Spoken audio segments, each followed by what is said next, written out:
Troisième débat. Stephen King, un des grands maîtres du fantastique et de l'horreur, va voir 2 de ses œuvres phares adaptées très bientôt au cinéma. Ça et La Tour Sombre. Je sais plus par qui, par contre. Alors ça, c'est par Andrés Muschietti, Ouais, et La Tour Sombre, c'est Nicolas Arcel.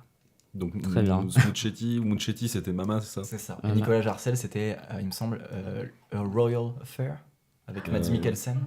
d'accord. Qui apparemment était un bon film. Apparemment, était un bon film. Un Notamment, film très Mathias notamment Fouquet, selon j'ai l'impression. Hortense.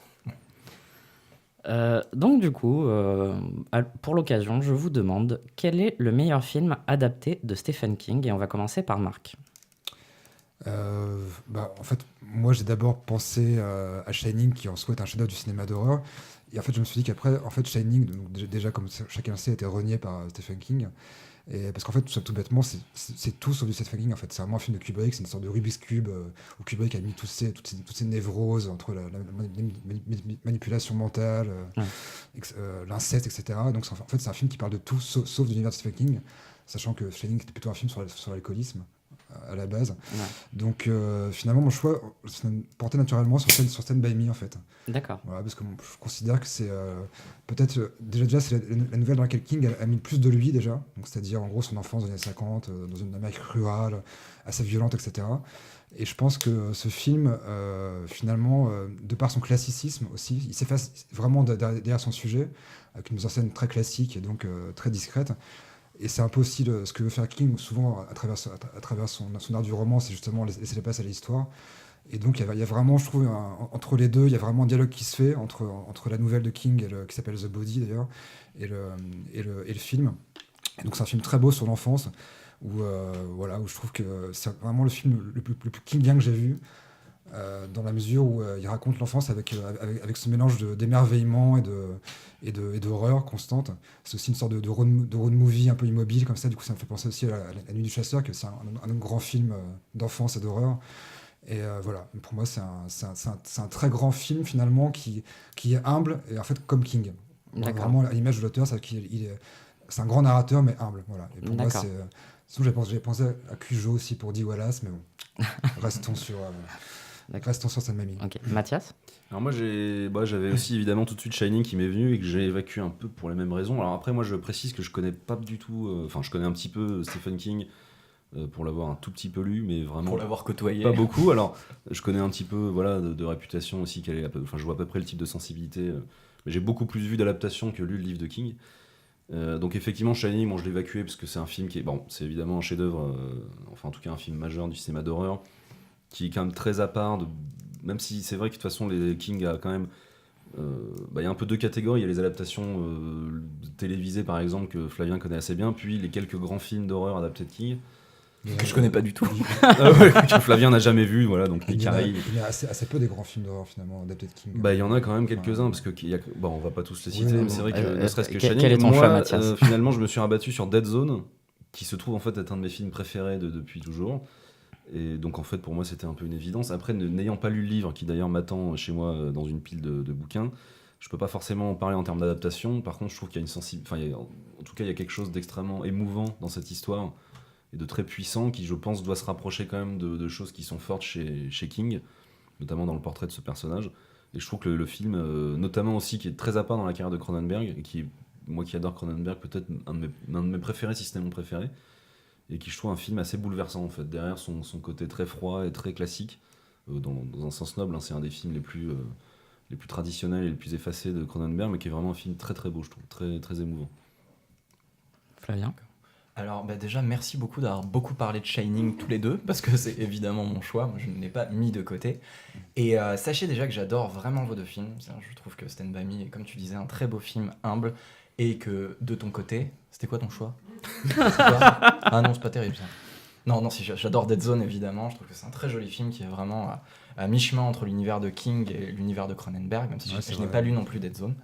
Et moi, évidemment, mon choix s'est posé sur Shining, parce que la question c'était quelle est la meilleure adaptation de Stephen King, et dans adaptation, il y a changement de médium, et donc il y a le fait d'adapter, de changer les choses.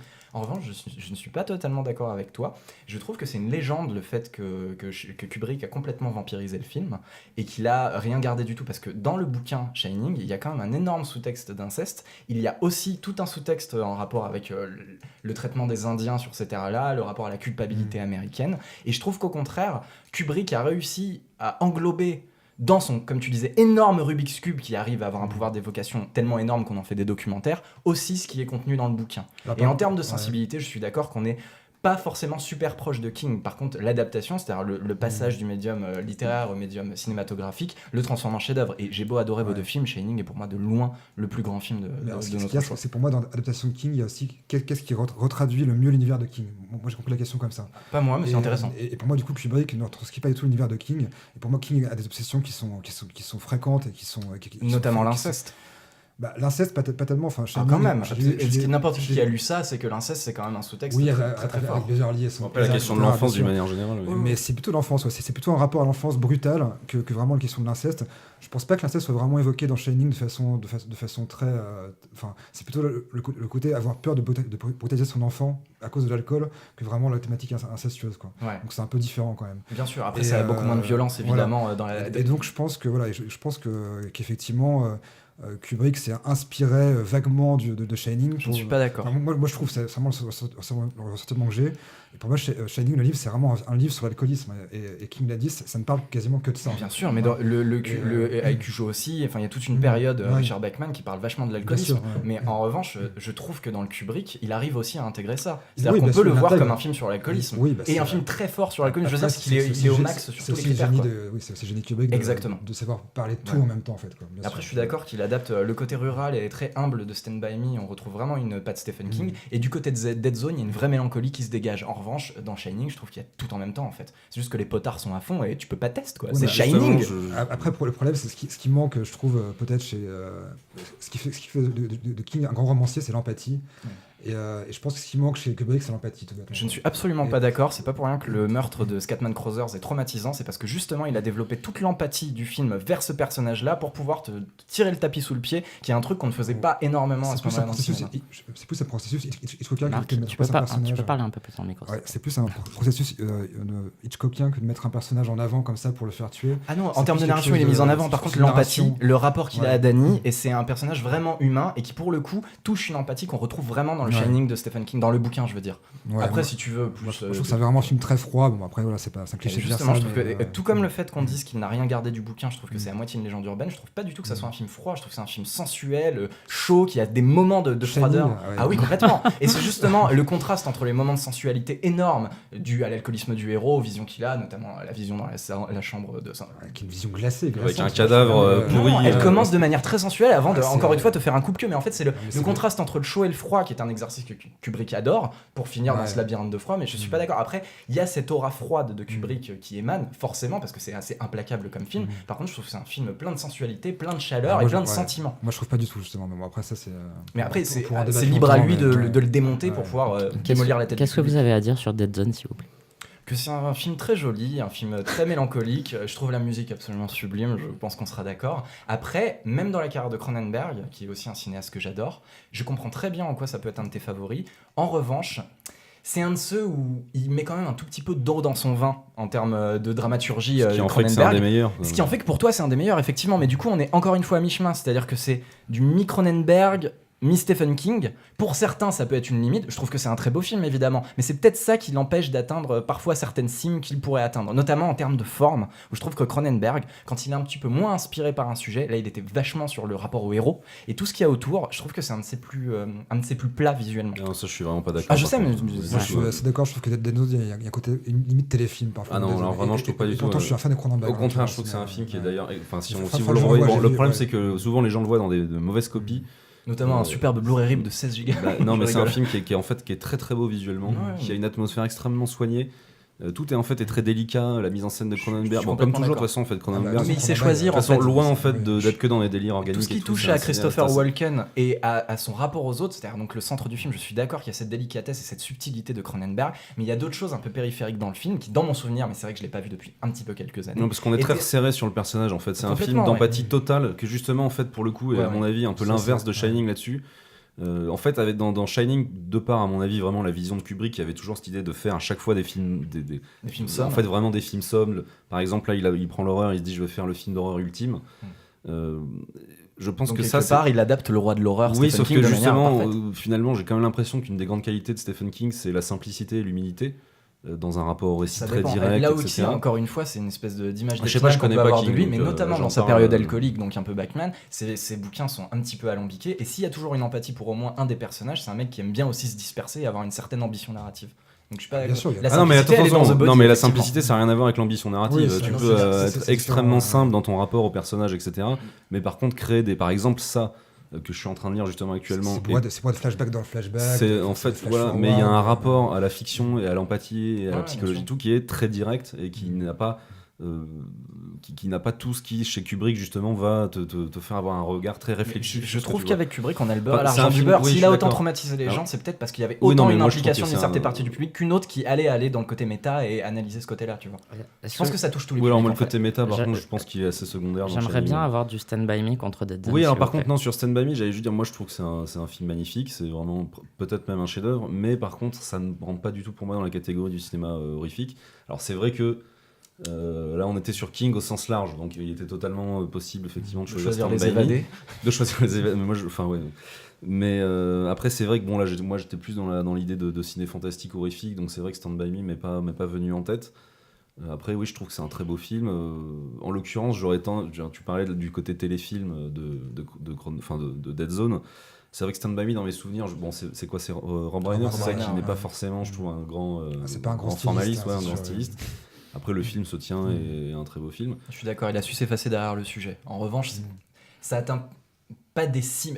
Heureusement qu'il y a les acteurs. C'est ça que j'ai envie de dire. Le casting est parfait et c'est ça qui fait sa richesse. Je Non, suis mais après, d'accord. le film est très finement écrit. Ouais, et c'est tout, c'est un et- très beau film, on est tous d'accord. L'écriture est magnifique, moi je trouve. Ah, vraiment, Mais c'est vrai, un après, travail voilà, de- moi, il y a une mélancolie dans Dead Zone qui vraiment me bouleverse et qui, je trouve, en fait vraiment un film totalement.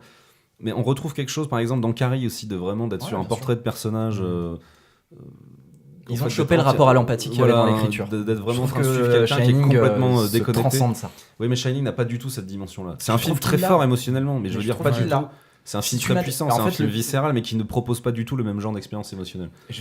Bien sûr que Stand By Me Voilà, et que qui Dead sont Zone, des- bien sûr, qui ce sont sont- de qui toute sont, manière trois films euh, différents. Je trouve pas que Dead Zone propose du tout la même expérience émotionnelle que Stand By Me. Non, c'est sûr. Fin du débat. C'est pas facile. hein. Bah, il faut assumer, il faut choisir. hein. C'est pas facile. J'ai vraiment du mal à départager vos trois films. J'ai pas vu Dead Zone malheureusement. C'est dommage, c'est un très beau film. Je veux bien te croire. Là, j'avais posé la question de la manière suivante.